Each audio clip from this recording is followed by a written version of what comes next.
Okay, I'm back here with part 2. Okay. Now on to Knuckles. Knuckles is the bad-tempered, fist first, ass later kind of guy, just like the game.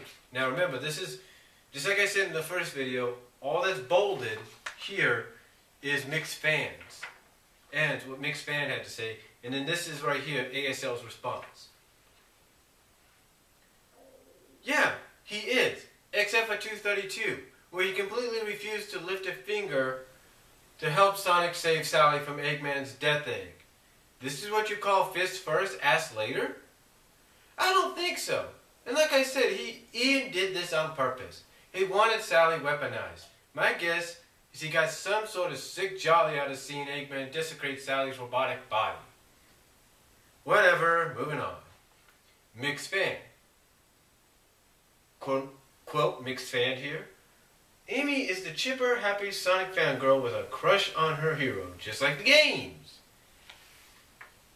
If that's so true, why did Ian describe her as some kind of attack dog during one of his descriptions in the comic? Granted, this one is nitpicking, but Amy is even worse about her crush with Sonic than she is in the game. Mixed Fan. Quote Mixed Fan here. Cream is the polite, sweet little bunny girl, just like the games.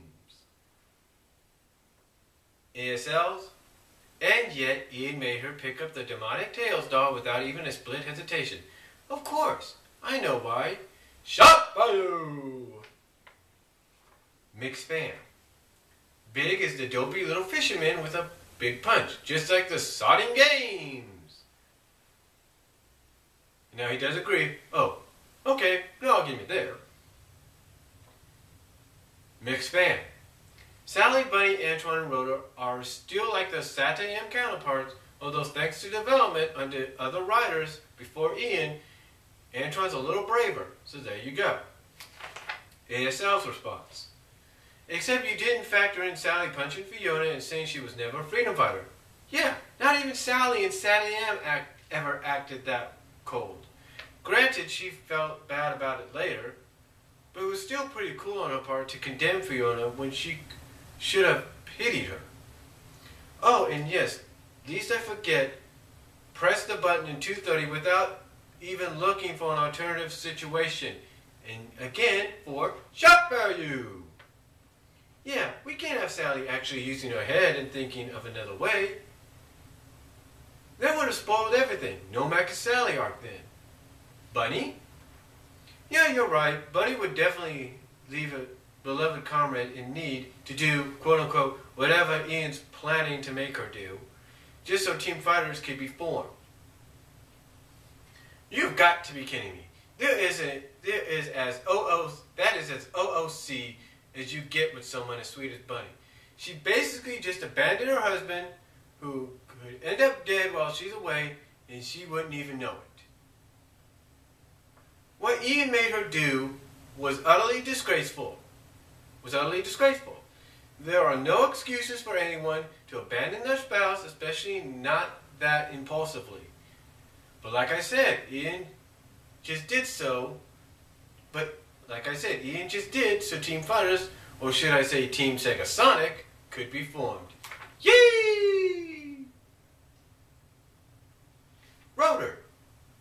How is him acting like a fat Green Lantern action hero, not OOC? Rotor is a mechanic, not a fighter. Jeez, Ian can't even get this simple fact down right. Antoine, I'll give him a pass. But that's only... Antoine, I'll give him a pass. Yes, but that's the only one of the SatAM cast Ian didn't distort too much. But yeah, please explain to me how what was just mentioned was not OOC.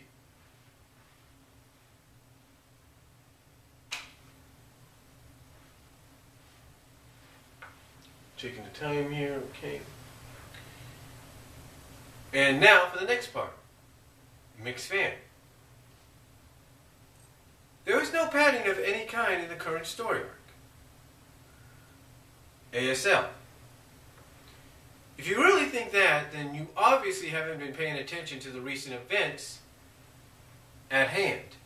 Let's recall them, shall we? Since 236, Team Fighters, aka Team Sonic, have basically done the same thing. Fight Mecha Sally after she's caused trouble, spew some stupid rhetoric at her being able to fight her robotization, get her metal hide handed to her, she runs off, and they let her go. Lather, rinse, repeat. And in case you need an example of padding, I'll give you one. Issue 239. Sonic has a clear shot at tackling Mecha Sally, but what does he do? And this is all capitalized by ASL. He calls out to her like a freaking idiot.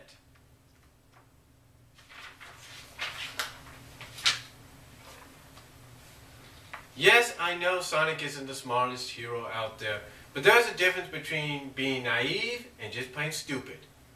This was padding at its best. Why in the world would Sonic want to blow his cover here? He's trying to rescue the girl who's been barbarically butchered by Eggman. It makes no sense. But of course, I know why. Capitalized, padding. Ian wants to drag the story on and on and on and on. Say what you will about pendants and bowlers, but that crap was never dragged out. It was over within 2 to 4 months. Mixed fan. Now here's mixed fan stuff. Here's mixed fan here. It means he's a writer and he's crafting a story. ASL's response.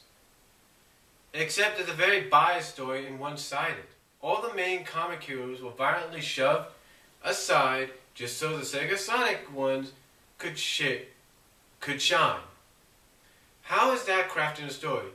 Could he have not shown a little more subtly and tact about removing certain characters for the benefit of others? No, of course not. Ian doesn't believe in subtlety. And why is that? Here we go again. Capitalized, shock value. Mixed fan. By the way, if Ian wasn't restricted by Sega, I bet he'd be letting the game characters get the blunt end of the stick too. And thus, even the score of it. That's how I see it. ASL's response. That is up for debate. Personally, I don't think he would at all. Well, maybe. Maybe Tails and Knuckles after reading Other Ram. He obviously loves Amy too much though, and he enjoys seeing Sonic acting like a jackass. So I'm going to say no. Mixed fan. Ian's current story arc makes no sense. Are we reading the same comic here? It makes perfect sense. Eggman's trying to roboticize the whole world. Oh, but thanks to Sally's meddling, it backfired and ended up roboticizing her, and now Eggman and Sonic are in a battle for her and the world while encountering various other characters over time. How can the current arc not be making any sense? ASL's response. And I'm checking my time here. Because Ian made so much garbage happen just to make the story fit. Need a recap? Here you go. He made Mina viciously attack Nicole over a petty nightmare. Yeah, I said it, a petty nightmare. Her actions were not justified in the least. She didn't talk to anyone other than her emo boyfriend about it. Not a word about it to Sally, not a word about it to the council. It's just, quote, let's make a song about how evil and dangerous Nicole is. Yeah, brilliant logic if I do say so myself. And then we get to the part where Nagas makes his claim to the throne. Instead of the council showing suspicion and being very skeptical about his claims, they're just, quote, oh, let's discuss it. Are they that insane? This is Nagas we're talking about. The same evil wizard who's caused problems for Mobians in general. How can they be this stupid? And please don't give me, quote, oh, Nagas uses the emotions to his benefits crap. There's a difference between scared and being a freaking idiot. Worse yet, this so-called discussion never happens. Ian just has Jeffrey crown him king in 232 without so much as a single hearing to fully discuss the matter. Now that is making no sense. And to put a cherry on top of his icing of this arc, making no sense. Instead of having Sonic and the others try to possibly rescue Sally, you just stand around and like Eggman and weaponize her. Doing my time there. Had they tried to rescue her and failed, I could even accept that. But of course, Ian just made them stand around, even reducing Amy and Tails to bawling babies. Even Tails said in 231 to Sonic, when he tried to save Sally, "Please don't leave us, we can rescue her later." Why? Why later?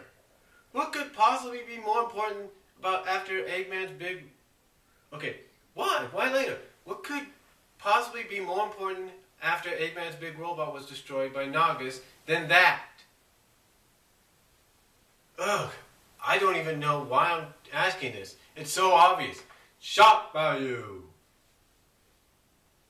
Mixed fan. Ian's writing is lazy. Hell no, it's not.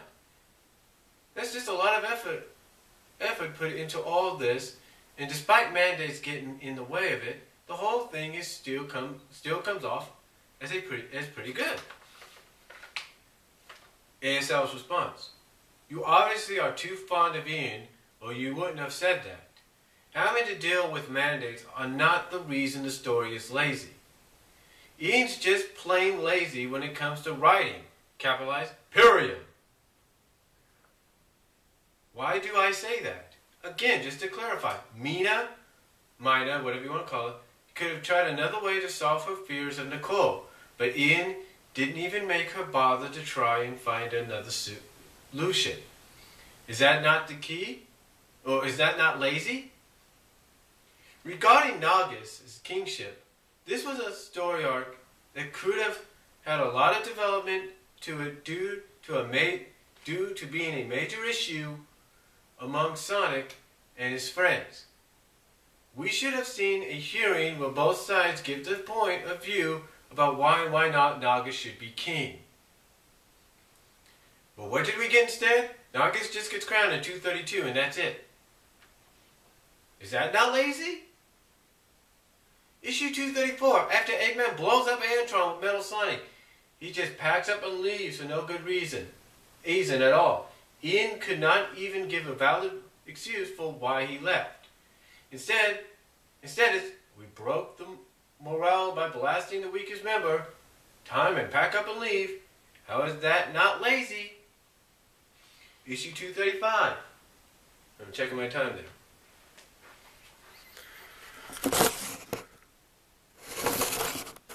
Getting close. Right, issue 235. Ian has Bunny just walk up and leaves without even thinking over what was she about to do. How is that not lazy?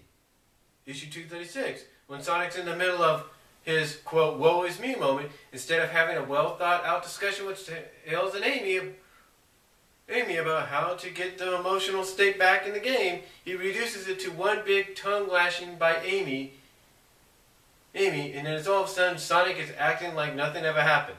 How is that lazy? Let me take my time here.